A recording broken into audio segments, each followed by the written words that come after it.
The King's Avatar, Chapter 1252 Hot-Blooded Dodgeball, Audio Source, WurshaWorldAudiobook.com.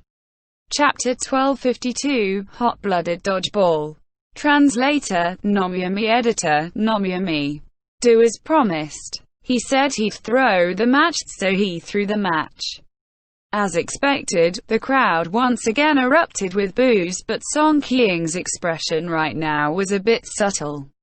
He reacted very quickly. His eyes swiveled to the player area just off stage, where Happy's players were gathered. If talking about doing as promised, wasn't there a player from Happy that was the biggest joke in history? Happy's Tang Ro, after failing to complete her promise of a 1v3, didn't follow through and quit glory. But when Yizhu said do as promised, he promised to throw the match, and then threw the match. Throwing a match truly wasn't anything pretty. Even on the all-star stage when most people weren't putting in their full effort, it was rare for anyone to throw a match as obviously and bluntly as Yizhu had. He'd even used to GG, do as promised, but he'd promised to throw a match. Yizhu's words, were they supposed to be ironic? Aside from Song Qiang, it seemed that most people for now hadn't thought of Tang Ro. Right now, the Tyranny fans' aggro toward Yizhu was very stable. Even though the Rookie Challenge had entirely ended now, they were still targeting their fire to send Yizhu off the stage.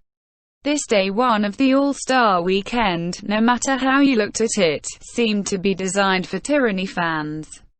First was that strong commemoration of Tyranny's captain Han Wenqing weathering 10 years of glory, which led the Tyranny fans shed a tear. And then, it became focused on the primary target of Tyranny fans' hatred, Yizhu, as all of the rookies lined up to challenge him. Even though Yizhu had pulled off the unprecedented circumstances of GG and 1v2, it had to be said that this year's All-Star Weekend Day 1 was still quite exciting. Typically, there were no formal press conferences planned for the All-Star Weekend. The reporters stationed by various media organizations had their own designated seating area, but only the media groups with partnerships had the chance to enter and directly interact with players. This included the esports channel that was in charge of the television broadcast, as well as the most authoritative esports home. But most of their time in the stadium was just spent watching. Only when there was a suitable opportunity would they search for players to exchange a few words. No one anticipated a formal interview at a setting like this, and no one would try to get one. Today, the reporters were of course gathering the opinions of the players of the various teams. Their opinions of the 10-year Han Wenqing, their opinions of the rookies lining up for their challenge, and their opinions of Yizhu, who was so fed up that he used a GG. The topics wouldn't be very serious. It was the All-Star Weekend, it was all in good fun. Even things like GG or throwing matches, only someone with a waterlogged brain would use that as ammunition for an attack. To be honest, the reporters quite welcomed these unexpected situations that Yizhu caused. They were a bit tired of writing the same thing about the respecting the old and loving the young when it came to the Rookie Challenge. After a few performance events planned by the organizers, Day 1 of the All-Star Weekend officially came to a close. The pair of death rivals, Han Wenqing and Yizhu, became the stars of this day. Han Wenqing's 10 years of persistence left behind strong emotions. Yizhu's 7 consecutive rookie challenges left behind chaos. Some older glory players couldn't help but reminisce. This wasn't even the first time Yizhu had experienced all 7 rookies wanting to challenge him. At that time, Yizhu had honestly and straightforwardly played 7 matches with those rookies. It had been nothing like the ridiculous scene today. The older the ginger, the spicier it was.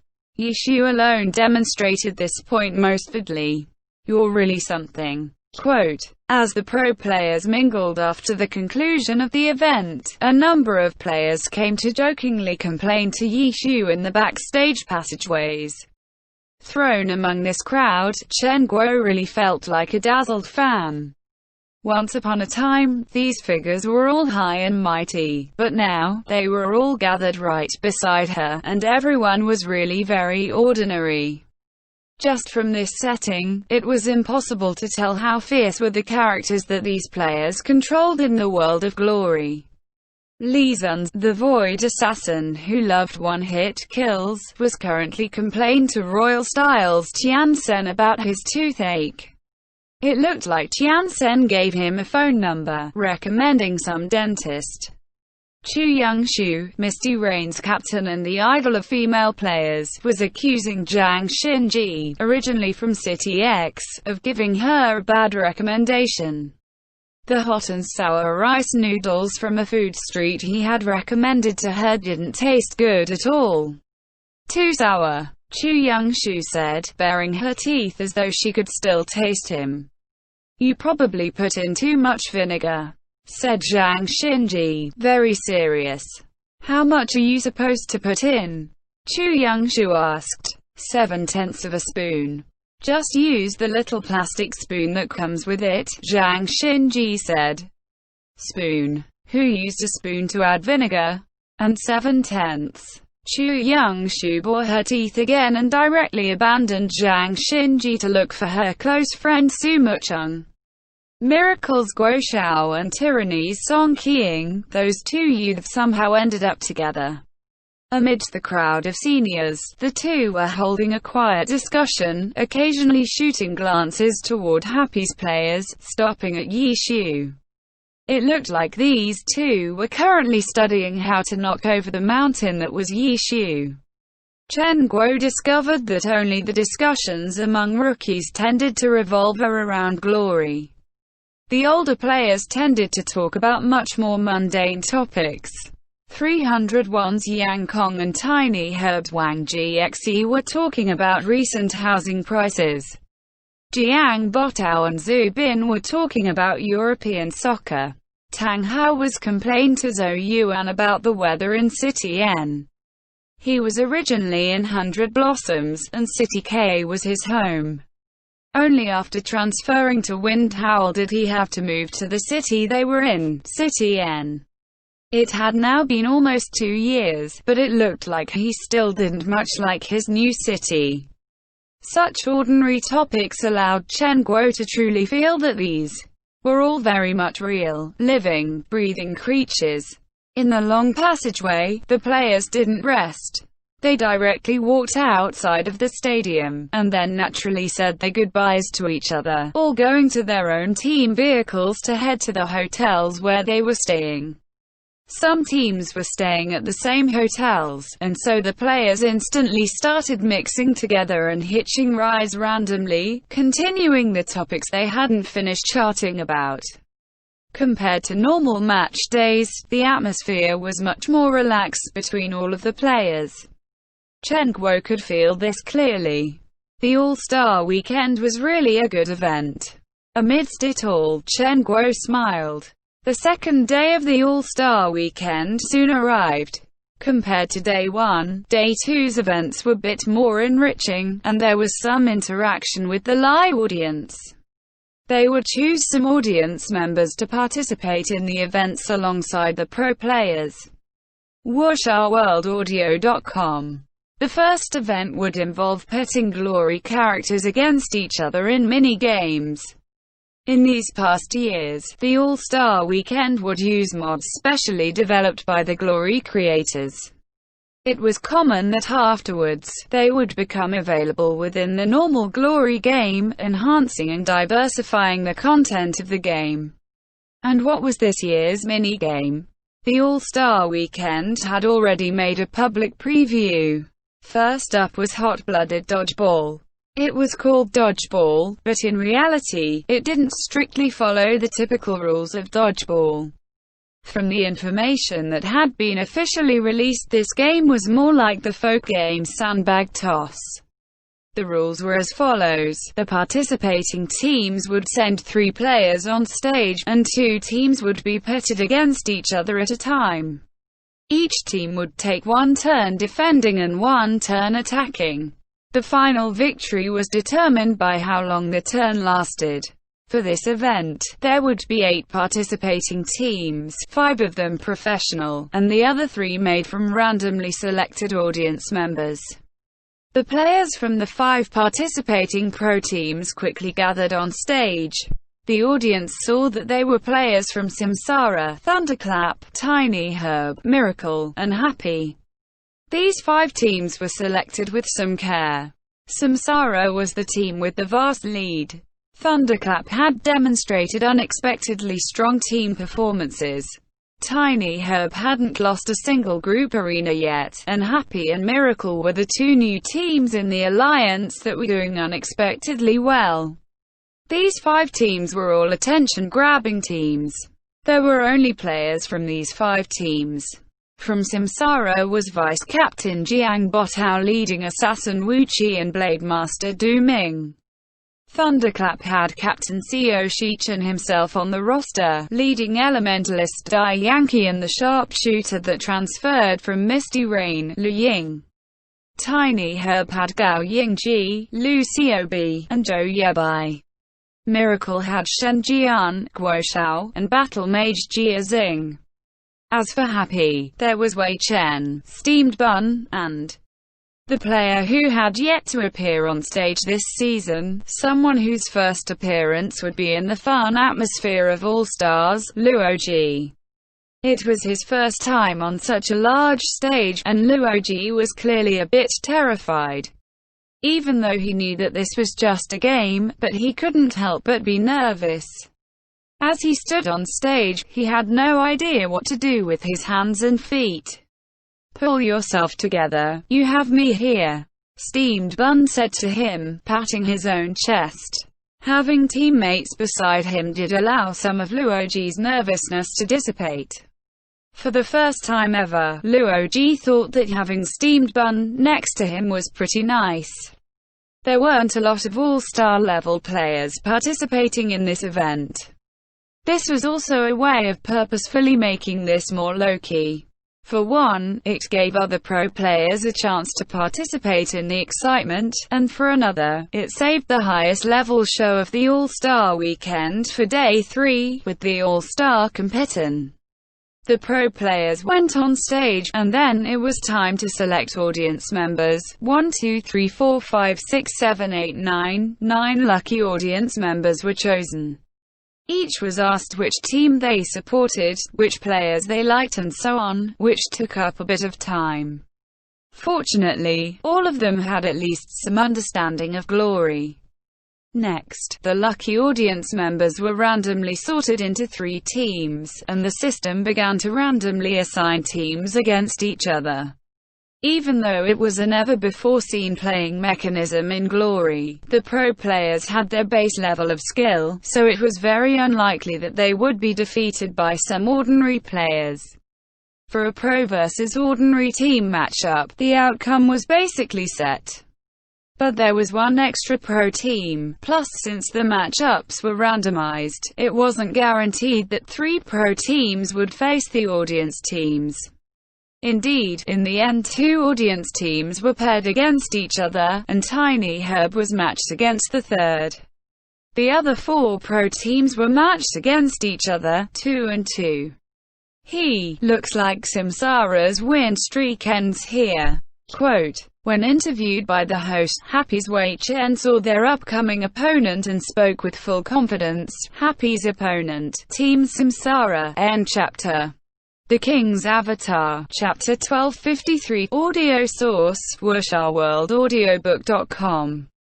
Chapter 1253, The Decider Translator, Nomyami Editor, Nomyami. Happy. Samsara. One was a new team that had made their way through the Challenger League, the other was the 2-time defending champion.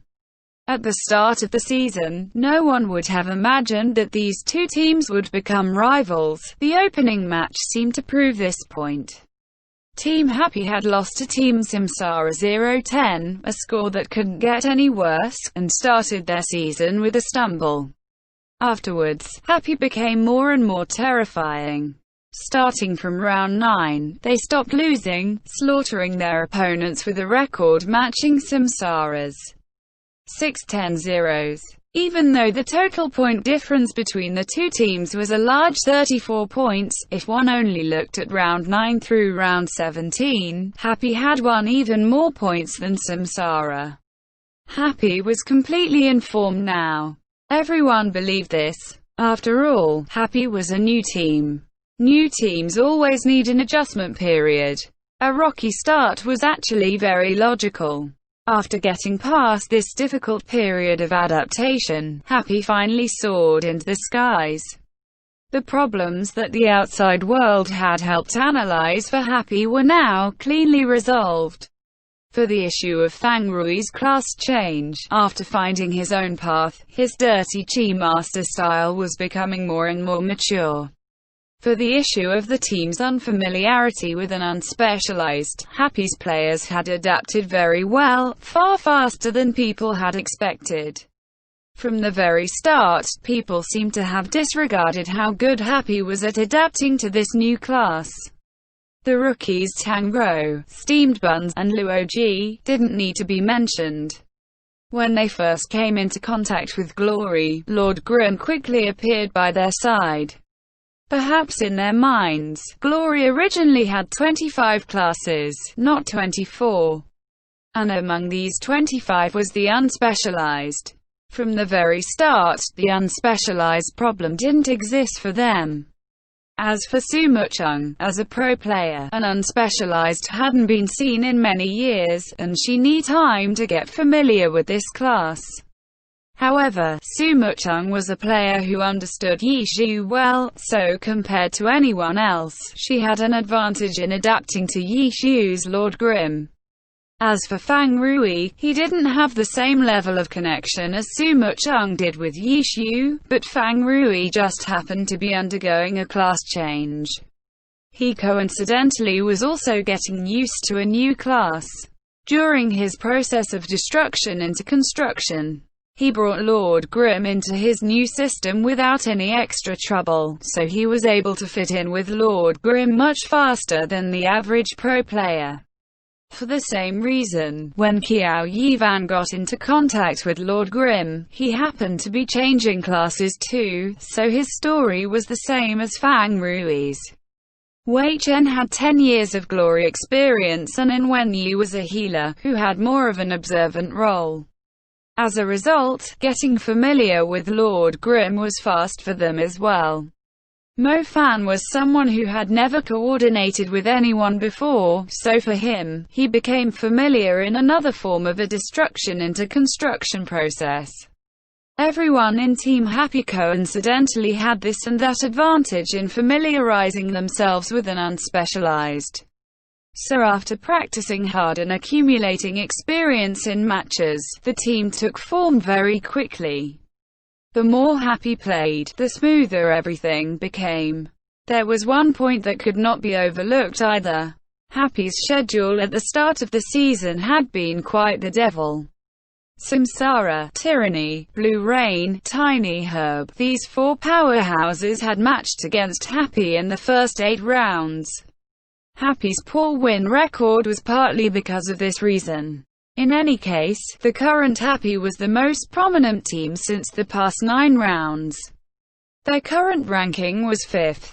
A strong contender for the playoffs. Yes, a strong contender. A team with 3 All-Stars. A team placed 5th on the point rankings. Saying they were a strong team wasn't unreasonable. No one felt like it was a notion difficult to accept. If they were a strong team, then they had the qualifications to challenge Samsara. However, on the All-Stars stage, in this fun competition, Happy wanted to end Samsara's win streak. This had to be a joke. How could anything here count? The crowd started laughing. They regarded Wei Chen's serious words as a joke. Thinking of how Yishu was in Happy, the home crowd obviously didn't bear much goodwill towards Happy. Amidst the laughter, there were quite a few boos thrown towards Wei Chen as well. Ha, it looks like the crowd's already feeling pressured in place of Samsara, Wei Chen laughed. The boos became even louder. It looks like they're really nervous, Steamed Bun said in confusion. Isn't this Tyranny's home stadium though? Why are they feeling afraid for Samsara? Afraid? Tyranny's fans went into a frenzy. Sure enough, no one by Yishu's side was a good person. Is he actually challenging us? The boos even drowned out the host's voice. Destroy them. Someone even yelled out. Thanks. Steamed Bun waved in the direction of that voice. Relax, we'll definitely do it. Fuck, I was saying destroy guys. Tyranny's fans were going crazy, but they looked at one another. How could they get these words through to them? The host wasn't planning on just letting them continue playing around and started interviewing the next person. You plan on deciding it here? Samsara's Jiang Botao moved towards Happy's three players and started chatting with them. Are you scared? Wei Chen looked at him disdainfully. Ha, Jiang Botao laughed but didn't say anything. Next to him, Wu Qi and Du Ming walked up without any intentions of retreating. Even though this was All-Stars, a fun competition, if someone wanted to play for real, then they wouldn't back down. Samsara was the defending champions. Their title wasn't going to be snatched so easily with just a few words. Wei Chen's attitude made the two feel very displeased. There's no hurry. Wei Chen looked at those two. We'll know the answer soon. Wei Chen exuded extraordinary confidence. Samsara's three saw this confidence and felt a little doubtful. The fun mini-games were newly created things that had never been revealed prior to the All-Stars weekend. No one knew what they were, so where did the other side's unwavering confidence come from? Could there be something in the game similar to this competition, and this guy happened to be a master at it? The three guest pro players were becoming more and more detached from the online game. To them, Glory was becoming more and more like a pure fighting game. Did the online game have something like this? The three weren't sure. Sparks had started flying between Happy and Samsara, which was undoubtedly exciting for the viewers. One could never have too much drama. After the host interviewed each side, hot-blooded dodgeball began. WuxRWorldAudio.com. First up was Tiny Herb and the Lucky Audience team. The commentator on the broadcast took the information he had and introduced the mini-game in detail so that the viewers would have a better time watching. As for the host, he also had to explain the responsibilities of the players participating in this mini-game. The rules were practically the same as normal dodgeball. In a confined area, one side would use a sandbag to attack, while the other side would defend. If a sandbag hit a character, the character would be knocked out of the field. But if the defender caught the sandbag, the defender would need to be hit an extra time to be knocked out. If an ally was already knocked out, the defender could also choose to revive the ally. As for how to use a sandbag, on stage, Tiny Herb and the Lucky Audience team loaded into the map and discovered that their characters had two new skills, sandbag toss and sandbag catch. After everyone tried them out, they quickly grasped how to use them. The match officially started. Tiny Herb attacked while the Lucky Audience team defended. If a sandbag hit, the target would be eliminated. It was equivalent to an instant kill. If viewed from a combat perspective, it vastly decreased the amount of time needed for a turn. As a result, after just a minute, the three Lucky Audience members were wiped out. The viewers could all see that Tiny Herb hadn't been too merciless and had held back. Next, the Lucky Audience team attacked while Tiny Herb defended. The three Tiny Herb players didn't catch any sandbag and only dodged. After dodging for around how long their last turn took, they let the other side hit them to end their turn. Because of the wide disparity in skill, everyone could see that in this mini-game, if the pro players played seriously, the audience team's turn to attack might never end. With Tiny Herb's victory, the other contestants also got a better understanding of the mini-game. The following match was between the two audience teams. Since the two teams were more evenly matched, this confrontation was a lot more intense than the previous round. After lots of laughs, a winner was decided after the two turns. Next was Happy vs Samsara. After drawing ballots, Samsara would be attacking first, while Happy would be defending.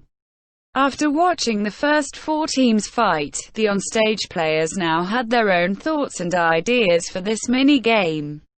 The characters loaded into the map. The attacking Samsara stood at the corners of the map, forming an equilateral triangle, while Happy stood in the middle at the very center of the map. These positions were just their starting locations. After loading into the map, they could freely move around. In the match between the two audience teams, those 6 players ran around crazily until it was all a huge mess. The viewers weren't familiar with their characters, and in fact, the players themselves weren't familiar with their own teammates, so enemies treating each other as allies and allies treating others as enemies had happened more than once. This sort of situation probably wouldn't happen with these two pro teams. When the match started, there was an indicator showing who first had the sandbag. Right now, it was in the hands of Du Ming's Blade Master, Moon Luring Frost. However, the sandbag wasn't thrown just like that. A sword light flashed, and Du Ming had Moon Luring Frost open a path with triple slash. The All-Star mini-games would never block anything the game originally had, so every single mini-game had this element in it, killing. It was always a method to win. But the problem was that in this mini-game, if a sandbag hit, the target would be instantly knocked out. Killing required calculating both damage dealt and health removing, so it was more trouble than it was worth. No one thought that Du Ming was going in with intentions to kill his opponent. Triple slash was simply a way to close the distance. With less distance between them, it would be easier to hit the target. The logic was very simple. End chapter. The King's Avatar, Chapter 1254. Audio source, WuxaWorldAudiobook.com. Chapter 1254. Airborne Sandbag. Translator, Nomyami. Editor, Nomyami. Du Ming's target was the person who had looked down on him earlier, Wei Chen. Sword light flew, and Moon Luring Frost rapidly closed the distance between him and Windward Formation. He raised his other hand and threw a sandbag.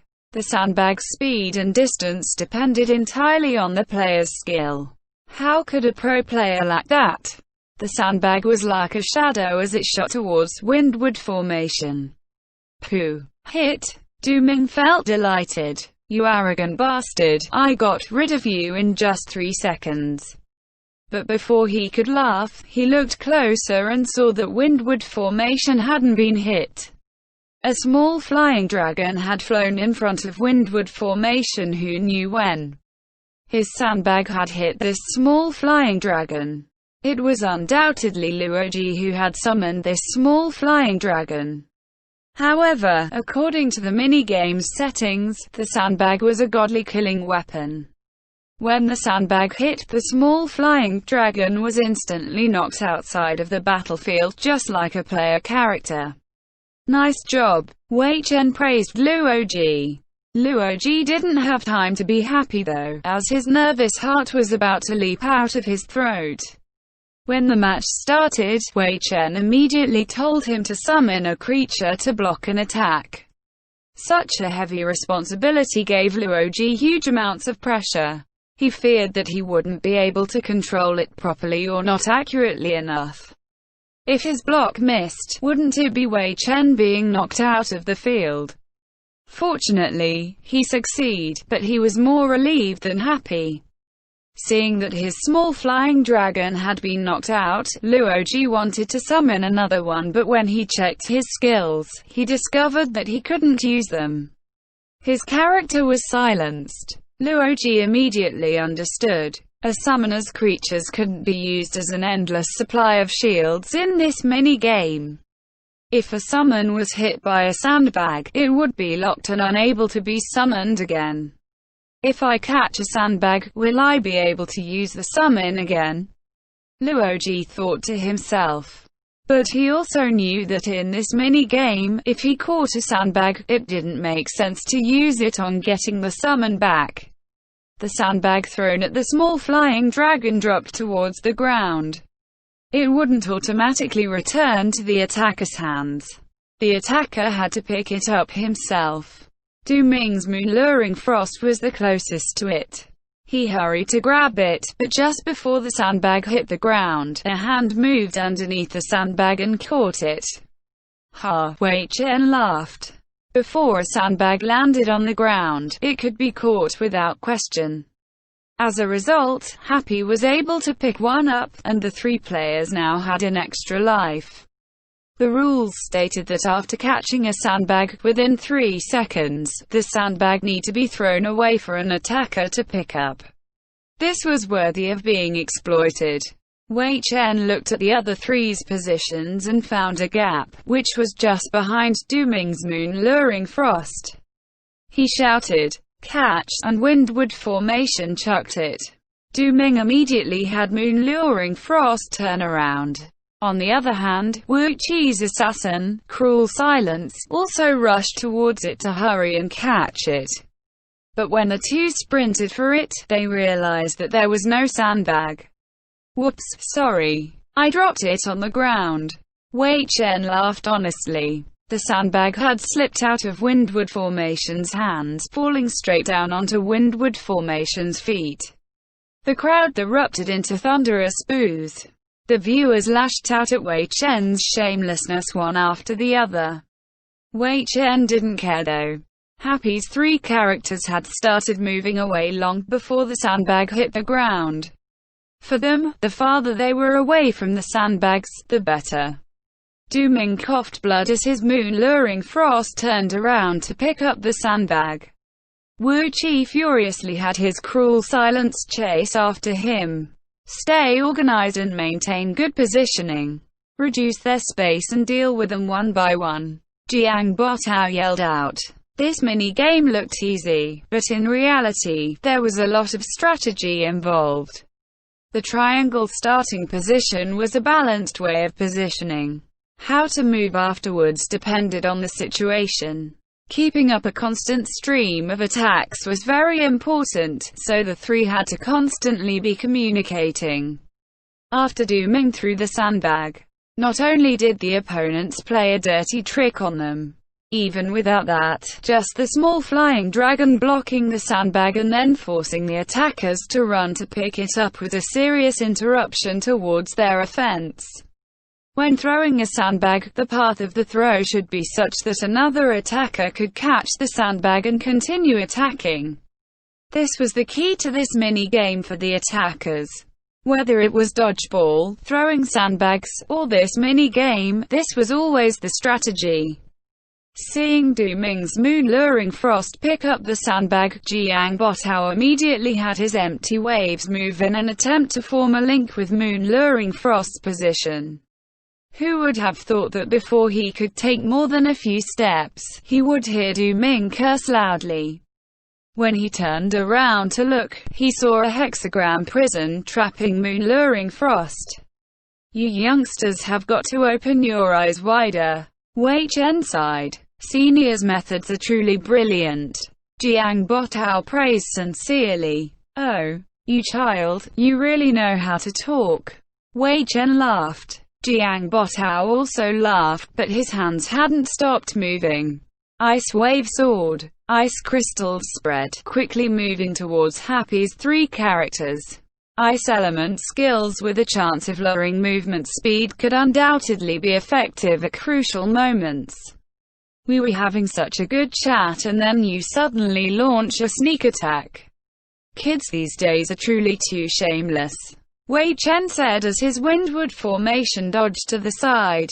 Senior, good joke. Jiang Botao wasn't affected by Wei Chen's trash talk.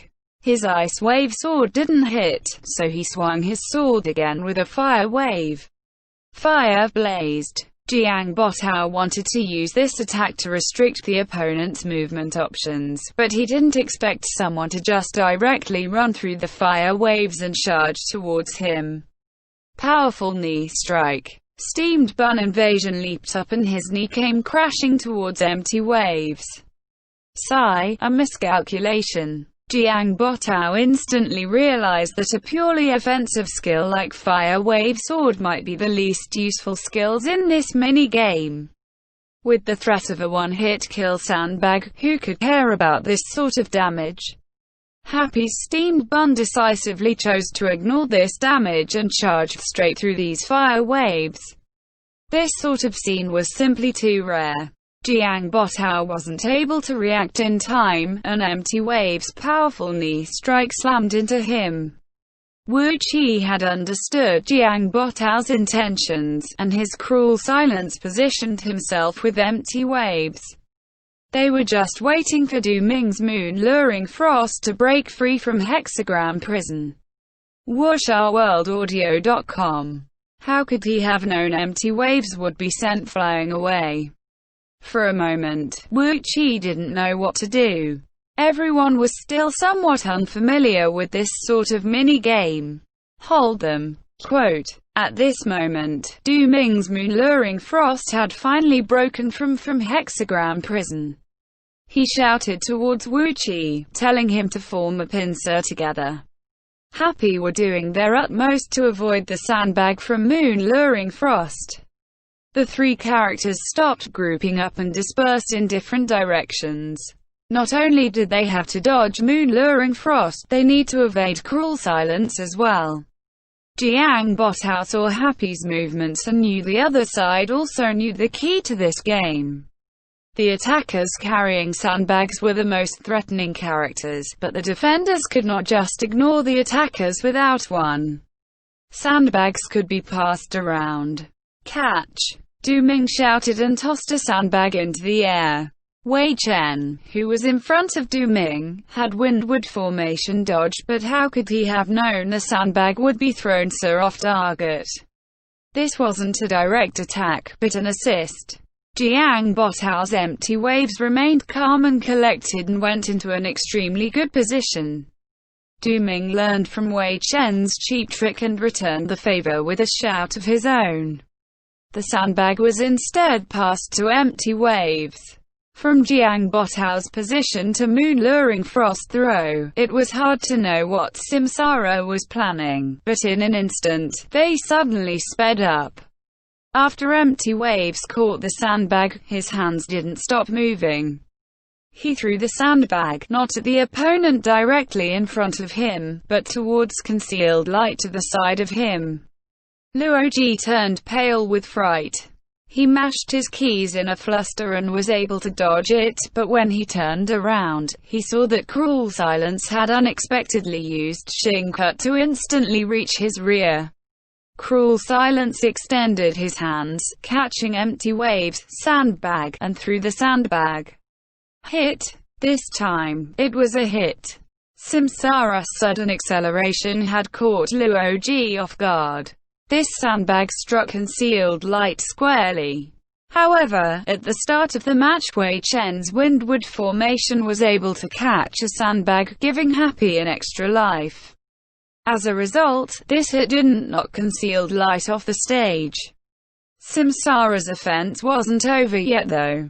The instant Cruel Silence threw this sandbag, he rushed forward ferociously ready to pick up the sandbag. If a sandbag successfully hit a character, the defenders would not be able to pick it up. Luoji could only have his concealed light run from that sandbag. However, how could a summoner's movement speed compare to an assassin's? By the time Cruel Silence snatched the sandbag, concealed light had only taken a few steps. Wu Qi showed no mercy. His cruel silence raised his arm, ready to throw the sandbag, when suddenly, a figure flashed in front of him, slamming a brick into cruel silence's face. Wu Qi saw his screen instantly turn dark. This brick had blocked his view, and at this distance, how could he have any time to dodge? Pooh! The brick struck cruel silence, making Wu Qi's heart thump. He had already been in a throwing animation. There was no time to cancel it, yet he still wanted to dodge the brick. In a fluster, that sandbag ended up being thrown, gently and without any force behind it, hitting nothing but air. "I kindly accept this offering." Wei Chen laughed. Windward Formation stepped forward to pick it up. Not happening. Du Ming's moon-luring frost rushed forward, but since he was behind Windward Formation, he wouldn't be able to reach it in time. Moon-luring frost leaped into the air, the tip of his sword trembling. Curving wind form. Moon-luring frost used the new level 75 skill. Sword Chi moved in reverse, pulling in the sandbag towards moon-luring frost. "Smart kid, looks like you're quite creative." Wei Chen's Windward Formation saw his prize flying away and continued to trash talk as his Windward Formation pointed his death's hand into the air. End chapter.